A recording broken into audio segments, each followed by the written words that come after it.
So happy আমি একটু তোমাদের third semester English honours DSC থ্রির ফাইনাল সাজেশনস বানিয়ে দিচ্ছি। তো অলরেডি আমি তোমাদের ডিএসসি ফোরের সাজেশন দিয়ে দিয়েছি এবং ওখানটায় মোস্টলি একটা একটা করে প্রশ্ন বলে দিয়েছি। তো যারা ডিএসসি ফোর দেখো দেখে নিতে পারো এবং কালকে তোমাদের সেক থ্রি সাজেশন পোস্ট করে দেবো। অ্যান্ড ডিএসসি থ্রি সাজেশনস কোশ্চেন্সগুলো বলার আগে তোমাদের কিছু জিনিস একটুখানি বলে দেবো এবং যারা একটুখানি কম পড়তে চাইছো তোমাদের জন্য কিছু কোশ্চেন্স বলে দেবো, যারা একটুখানি বেশি মার্কস পেতে চাইছো তোমাদের জন্য কিছু প্ল্যানিং বলে দেবো এবং কটা কোশ্চেন্স করলে মিনিমাম হয়ে যাবে সেটাও একটুখানি কাইন্ডটা বলে দেবো। 5 মার্কসের জন্য কোন কোন প্রশ্নগুলো করবে সেটাও তোমাদের বলে দেবো। যদিও আমি 5 মার্কসের প্রশ্ন যখন মক টেস্ট পোস্ট করি তখনই রাখি এবং 5 মার্কসের প্রশ্ন আমি কমন দিই ইউজুয়ালি, আগের বারও পড়েছিল। অ্যান্ড আরেকটা জিনিস তোমাদের বলে দিই, যদি ফোর্থ সেমিস্টারে পড়তে চাও তোমরা এই নাম্বারে হোয়াটসঅ্যাপ করতে পারো, বা থার্ড সেমিস্টারে যদি নোটস কিনতে চাও মাইনরের হোক বা ইংলিশ অনার্সের হোক বা আইডিসির হোক তোমরা কিন্তু এই নাম্বারে হোয়াটসঅ্যাপ করতে পারো, ইংলিশ প্লাস বাংলা ভার্সনে কিন্তু পেয়ে যাবে। এবার ডিএসসি থ্রিতে আসি। দেখো ডিএসসি থ্রিতে 2025-এ বা 24-এ যাই বলো না কেন, এর আগের বারে যে সাজেশনটা বানিয়েছিলাম সেকশন 1 থেকে যে 3টে প্রশ্ন আমি রেখেছিলাম পর পর ক্যালকুলেটর মেসেজে তুলেছিল। পর পর মানে যেমনভাবে রেখেছিলাম আমি পর পর ঠিক তেমনভাবে তুলেছিল। শুধু সেকশন 1 থেকে নয়, সেকশন 2-এ যে সমস্ত ড্রামা রয়েছে কোশ্চেন্স যেগুলো রাখা ছিল হুবাহু তুলেছিল, মানে হুবাহু যেমনভাবে রাখা ছিল ঠিক তেমনভাবে তুলেছিল ম্যাক্সিমাম ড্রামা থেকে, বুঝে গেছে? এবার সেই ব্যাপারটা থেকে তোমাদের আমি বলতে পারি 2026-এ কিন্তু অতটা ইজি হবে না।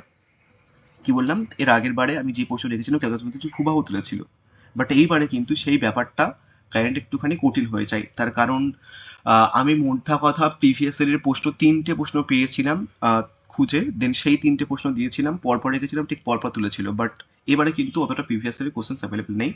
তো সেক্ষেত্রে তোমাদের কিন্তু একটুখানি বেশি প্রশ্ন পড়তে হবে। সেকশন 1 থেকে তোমাদের 3টে 15 মার্কসের প্রশ্ন পরীক্ষাতে পার্টিকুলারলি দেবে, যে কোনো একটা লিখতে হবে।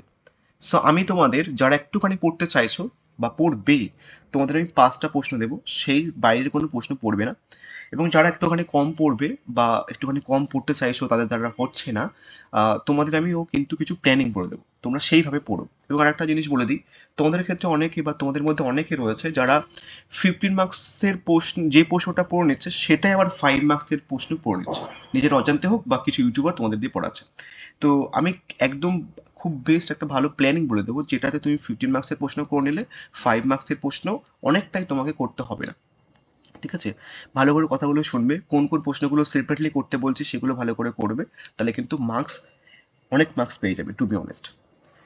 প্রথমে সেকশন 1 থেকে সব থেকে বেশি ইম্পর্টেন্ট প্রশ্ন হচ্ছে কি এই প্রশ্নটা এবারের জন্য। যদি আমি মক টেস্ট পোস্ট করি, যদি একটা প্রশ্ন বলি যে সব থেকে বেশি একটা প্রশ্ন ইম্পর্টেন্ট, সেটা হচ্ছে কি এই প্রশ্নটা। যারা ফাঁকিবাজ, যারা একটা কোশ্চেন করতে চাই তোমরা এটাতে করতে পারো, একটু রিস্ক হবে বাট পেয়ে যাবে আই থিঙ্ক।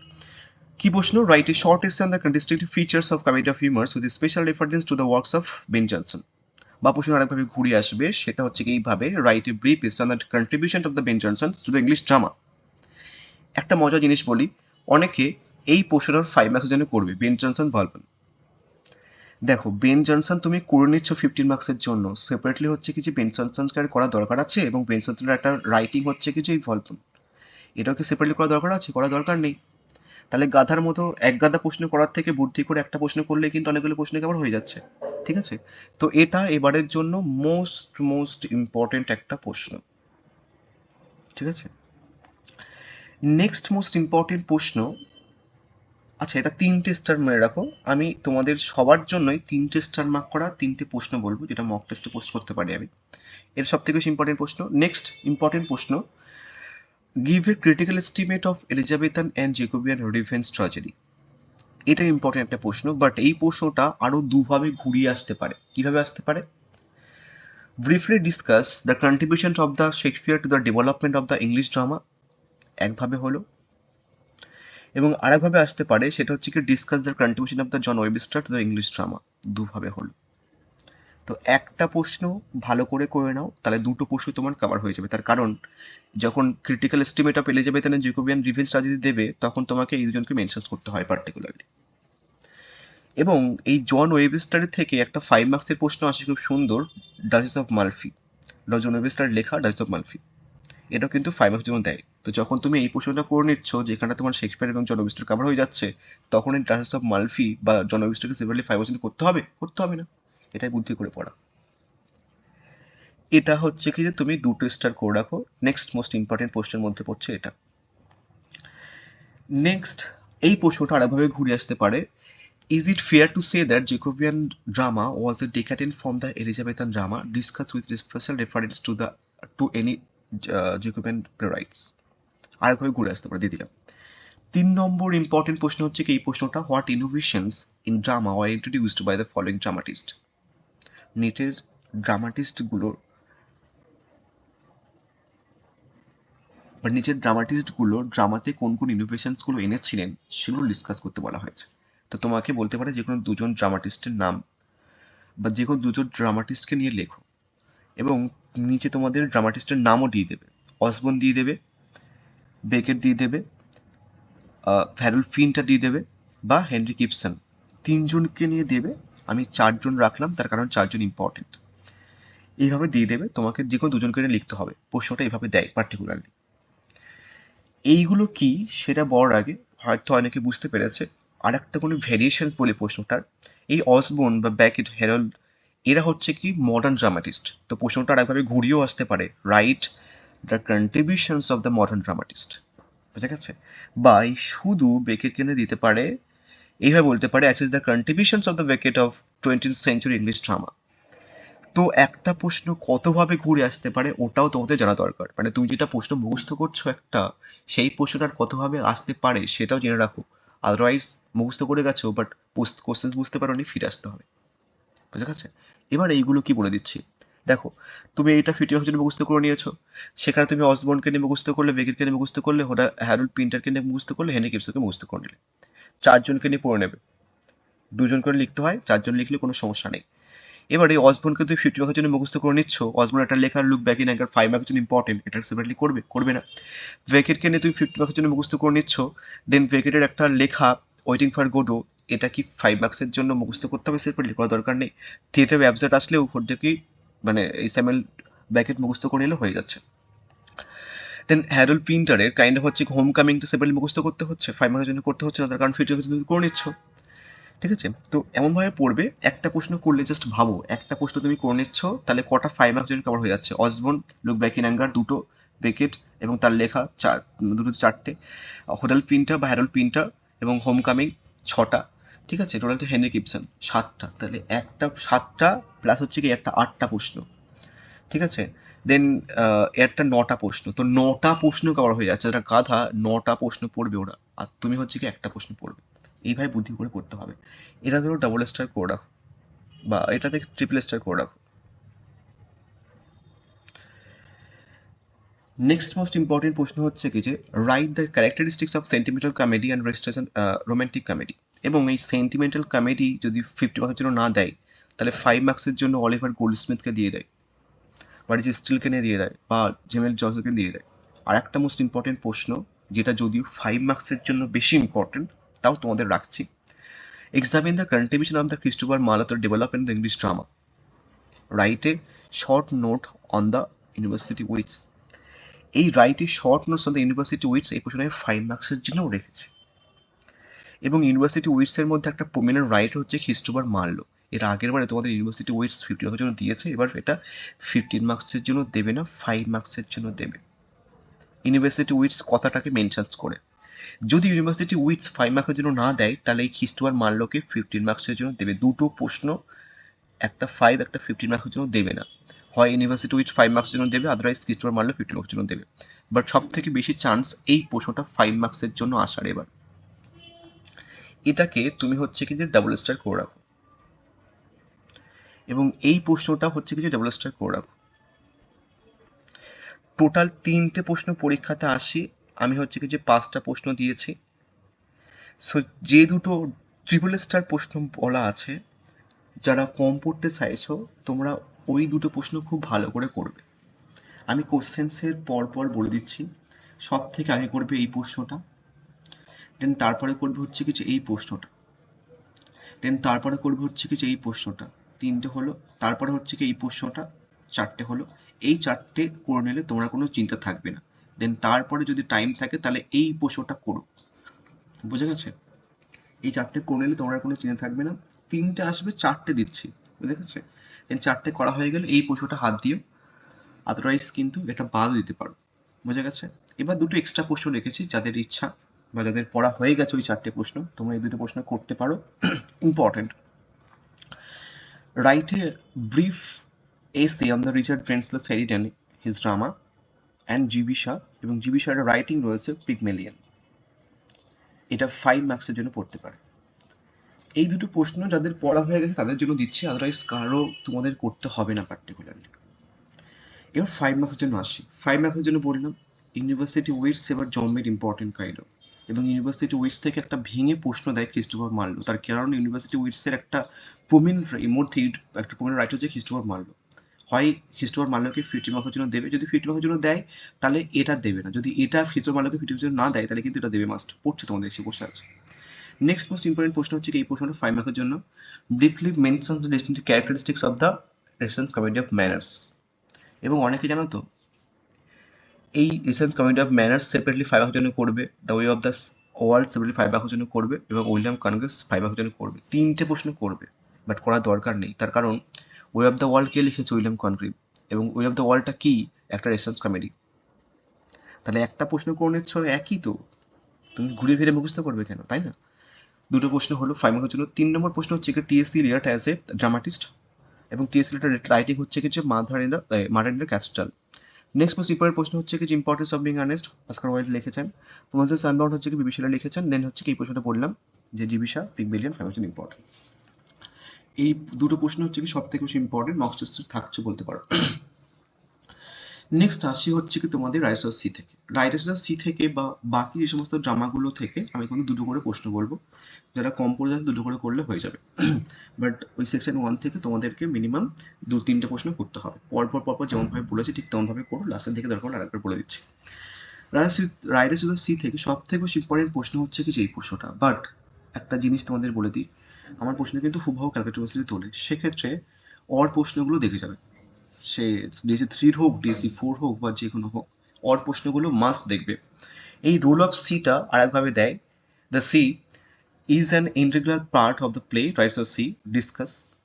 আরেকভাবে ঘুরে দিতে পারে, show how Riders of sea conveys the impressions that the sea is a character of the vital significance in it. বা বলতে পারে, the sea though never visible on the stage is the real protagonist of the play writes the sea. Do you agree? Give reasons for your answer. বা একটা এইভাবে দিতে পারে, the ocean though never personified in the dialogue seems to be one of the dramatic persona in scenes writes the sea. Comment on this view. তো একটা প্রশ্ন কতভাবে ঘুরে আসতে পারে তুমি জাস্ট ভাবতে পারবে না, এটা সব থেকে বেশি ইম্পর্টেন্ট।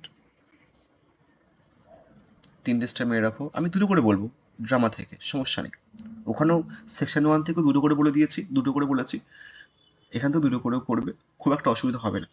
নেক্সট মোস্ট ইম্পর্টেন্ট প্রশ্ন হচ্ছে examine the Riders of Sea as a poetic drama. বিশাল ইম্পর্টেন্ট একটা প্রশ্ন, পোয়েটিক ড্রামাটা। নেক্সট প্রশ্নটা ঘুরে আসতে পারে, Riders of Sea is often regarded as the poetic drama. Is it a correct appreciation of a play written in prose? Just your answer. Ba, paradoxical as it may sound, writes of C can indeed claims to be regarded as poetic drama. Discuss. Next, এবার যারা কম পড়তে চায় তোমাদের দুটো প্রশ্ন করবে, এখান থেকে একটা পেয়ে যাবে, সমস্যা নেই, আর কোনো প্রশ্ন করতে হবে না তোমাদের। নেক্সট মোস্ট ইম্পর্টেন্ট প্রশ্ন হচ্ছে কি যে করতে পারো যারা পড়তে চাইছো, discuss Riders of Sea is a deeply moving tragedy. As একটা ট্র্যাজেডি সেটাই বলেছি, বা ওয়ান অ্যাক্ট ট্রাজিক ড্রামা। ঘুরে ফিরে দেবে, হয় ট্রাজেডি দিল, আদারওয়াইজ ওয়ান অ্যাক্ট প্লে বা ওয়ান অ্যাক্ট ট্রাজিক ড্রামা দিতে পারে। এবং আরেকটা মোস্ট ইম্পর্টেন্ট একটা প্রশ্ন যেটা দিতে পারে, the world of Rider Sea is predominantly a world of women. বিশাল ইম্পর্টেন্ট একটা প্রশ্ন। এবং আরেকটা প্রশ্ন ঘুরে আসতে পারে, সেটা হচ্ছে কি যে এই প্রশ্নটা বা এই প্রশ্নটা, regional in local. Writer C is regionally local but classical in its organization. এটা ইম্পর্টেন্ট একটা প্রশ্ন। এই টাইটেলটা সেপারেটলি করার দরকার নেই, এটা করলে এটা হয়ে যাবে, মানে এটা সেপারেটলি করার দরকার নেই, বাট এটা করলে হয়ে যাবে। বাট অল্প প্রশ্নগুলো দেখে নাও। টাইটেল বা can you describe Rider sea as an elegiac play, বা থিম অ্যান্ড ইমেজেস বলতে পারে, বা বলতে পারে who are the Riders in the play and comment their dramatic interconnections with each other as also with the sea, বা fine mixture of the Greek and Irish element, বা হচ্ছে কি যে blend of Catholic, Celtic and Greek elements ঘুরে ফিরে দিতে পারে। তো এই চারের দিকের প্রশ্নটা সেপারেটলি করা দরকার, এটা পড়ছো করতে পারো, আদারওয়াইজ তিনের দিকের প্রশ্নটা করে চার দিকের প্রশ্নটা হয়ে যাবে। মধ্যে কথা কিন্তু তিনটে প্রশ্ন দিয়েছে। নেক্সট আসছে হচ্ছে কি the way of the arms of the man. Arms of the man থেকে সব থেকে বেশি ইম্পর্টেন্ট প্রশ্ন হচ্ছে কি এই প্রশ্নটা, discuss G B Shaw's Arms and the Man as a romantic comedy or as a anti sentimental comedy. বিশাল বিশাল ইম্পর্টেন্ট একটা প্রশ্ন, হয় অ্যান্টি সেন্টিমেন্টাল দেবে নয় অ্যান্টি রোম্যান্টিক দেবে। এবার যাদের অ্যান্টি রোম্যান্টিক মুখস্থ হয়ে গেছে বা যাদের অ্যান্টি সেন্টিমেন্টাল মুখস্থ হয়ে গেছে তোমাদের বলে দিই, অ্যান্টি সেন্টিমেন্টাল করে নিলে অ্যান্টি রোম্যান্টিক হয়ে যাবে, সেপারেটলি করার দরকার নেই। বাট অ্যান্টি রোম্যান্টিক যদি মুখস্থ করে নাও, সেটা নোটসটা দিয়ে কিন্তু অ্যান্টি সেন্টিমেন্টাল কমেডির অ্যান্সার্সটা করা যাবে না। তো অ্যান্টি সেন্টিমেন্টাল করে নিলে অ্যান্টি রোম্যান্টিক হয়ে যাবে, দুটোই কিন্তু ঘুরে ফিরে দিতে পারে। এবং প্রশ্নটা আরেকভাবে ঘুরে আসতে পারে, what is the message of GB শার্জ in Arms of the Man, বা বলতে পারে write a note on the শার্জ শার্জ attitude to the love and war with special reference to the arms of the Man, বা as a problem play, the arms of the Man as A problem play, বা বলতে পারে the themes of war, death and আইরেনি of heroism in arms and the Man, বা বলতে পারে যে G B Shaw's satire Arms of the Man to criticize romantic notions of war and heroism। প্রশ্নটা করে দিতে পারে, এটা বিশাল বিশাল ইম্পর্টেন্ট একটা প্রশ্ন। এখান থেকেও দুটো প্রশ্ন দেবো আমি, এই দুটো প্রশ্ন। নেক্সট প্রশ্নটা কি, compare and contrast the character of the Sergius and Bluntschli in Arms of the Man, বা ব্লন্ডসলির ক্যারেক্টারটাকে ঘুরে দিতে পারে বা সার্জিয়াসের ক্যারেক্টার ঘুরে দিতে পারে, এবং ব্লন্ডসলির ক্যারেক্টারটা আরেকভাবে ঘুরে দিতে পারে, discuss the Bluntschli is projected as a anti hero. বিশাল বিশাল ইম্পর্টেন্ট প্রশ্ন, এখান থেকে দুটো করলে হয়ে যাবে, সেপারেটলি আর কোনো প্রশ্ন করার দরকার নেই। এবার একটা প্রশ্ন দিয়েছি, যারা পড়ছো করে নিতে পারো, compare and contrast the character of the Raina and Louka, বা শুধু লোকার ক্যারেক্টারটাকে নিতে পারে ঘুরে ফিরে, রাইনার ক্যারেক্টারটা দেবে না। বোঝা গেছে? নেক্সট আসছে হচ্ছে কি যে the Merchant of Venice. Merchant of Venice থেকে সব থেকে বেশি ইম্পর্টেন্ট প্রশ্ন হচ্ছে কি এই প্রশ্নটা, as a tragic comedy, what is significance of the title, বা হচ্ছে কি যে as a play about mercy rather than justice. Next হচ্ছে কিছু পোর্শিয়ার ক্যারেক্টারটা বিশাল বিশাল ইম্পর্টেন্ট, পোর্শিয়ার ক্যারেক্টারটাকে একটা ভাবে ঘুরে দিতে পারে, সেটা হচ্ছে symbolic significance of the lottery of the casket. এবং আরেকটা প্রশ্ন, সেটা হচ্ছে এই প্রশ্নটা, discuss the significance of the bond plot the Merchant of Venice, বা theme of friendship as depicted in Merchant of Venice and theme of revenge. এই তিনটে প্রশ্ন এখান থেকে করবে, একটাও ছাড়বে না। আমি মক টেস্টে কিন্তু তিনটে প্রশ্ন রাখবো। বন্ড প্লটটা বেশি বেশি important, Portia important, tragic comedy বেশি বেশি ইম্পর্টেন্ট। তোমরা সবাই জানো এখান থেকে বাস্তানিও রয়েছে, অ্যান্টোনিও রয়েছে, ওদেরকে আমি বাদ দিয়ে দিয়েছি পার্টিকুলারলি। তো সেই জন্য তোমাদের এখানে তিনটে প্রশ্ন করতে হবে। আবার একবার সাম আপ করে দিচ্ছি, এখান থেকে তিনটে প্রশ্ন, এখান থেকে দুটো প্রশ্ন পরপর, এখান থেকে পরপর দুটো প্রশ্ন, এবং এখান থেকে তোমাদের 5 মার্কসের জন্য মোটামুটি হচ্ছে কি যে তুমি এই দুটো প্রশ্ন খুব ভালো করে করবে, ঠিক আছে? বাদ বাকি প্রশ্নগুলো তুমি ছাড়তে পারো, বাট এটা একটুখানি দেখে রাখবে। এখান থেকে তিনটে প্রশ্ন হলো। নেক্সট হচ্ছে কি এখান থেকে একটুখানি তোমাদের ভালো করে আরেকবার বলে দিই, এখান থেকে টোটাল প্রশ্ন আসবে তিনটে, আমি টোটাল 5টা রেখেছি। তাও যদি কেউ মনে করো যে একটা করে যাবো, তাহলে প্রথমের প্রশ্নটা করবে, যদি মনে করো দুটো করবে তাহলে প্রথম দুটো প্রশ্নটা করে যাবে, যদি কেউ মনে করো তিনটে করবে তাহলে প্রথম দুটো প্রশ্ন এবং লাস্টের প্রশ্নটা করবে, তিনটে প্রশ্ন হয়ে গেল। দেন ওই তিনটে প্রশ্নের পরে যদি মনে করো আরেকটা প্রশ্ন করে রাখবো, তাহলে একটুখানি সেফ থাকতে চাই, তাহলে 3 নম্বর প্রশ্নটা করবে, একটুখানি বলে দিচ্ছি পরপর রাখবো ভালোভাবে। কি বললাম যে যদি কেউ একটা করতে চাও, যদি কেউ একটা করতে চাও তাহলে মোটামুটি এই প্রশ্নটা করবে, দুটো করতে চাইলে এই 1 আর 2 করবে, তিনটে করতে চাইলে 1 2 এবং এই পাঁচেরটা করবে, হয়ে গেল। 1 2 আর 5 তিনটে করতে চাইলে, যদি আমরা চারটে করবো তাহলে 1 2 5 আর 4 করবে, এই এই সরি 3 করবে, তাহলে 1 2 3 আর 5 করবে। এই চারটে প্রশ্ন করে যেতে পারো, সব থেকে সেফ। যদি এই সেন্টিমেন্টাল কমেডিটা করতে পারো খুব ভালো হয়, যদি মনে করো বাদ দেবে তাহলে বাদ দিতে পারো, বাট এই চারটে প্রশ্ন তোমাকে করতেই হবে, আর কিছু করার নেই। So thank you so much.